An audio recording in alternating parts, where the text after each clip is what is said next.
Island has lagged behind other states in recent years when it comes to the use of renewable energy sources, including but not limited to solar energy. Some legislation passed by the General Assembly in the just concluded session might help increase use of this type of energy.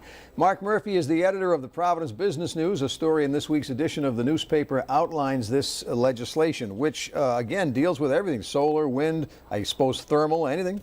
Well, the other ones mentioned specifically in the story are small-scale hydroelectric and anaerobic digestion. Oh my! Which there's not a lot, but it is an up-and-coming idea that a lot of people are looking at. All right, but the benefits would be mostly for solar energy, I take it.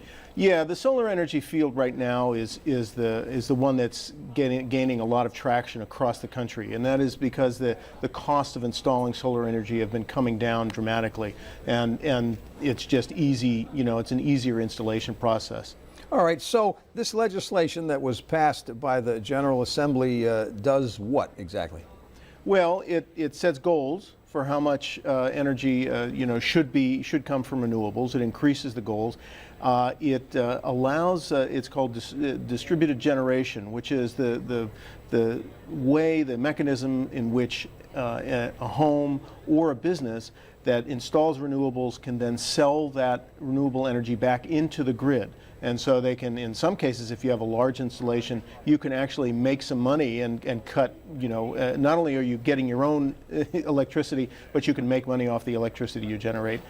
And the last thing is that it loosens some of the licensing requirements for installation of renewables. Now, from earlier legislation, National Grid was already required to buy back megawatts of electricity, and we have a chart that illustrates that. They were supposed to buy back, up to 40 megawatts in the last 3 years, including this one.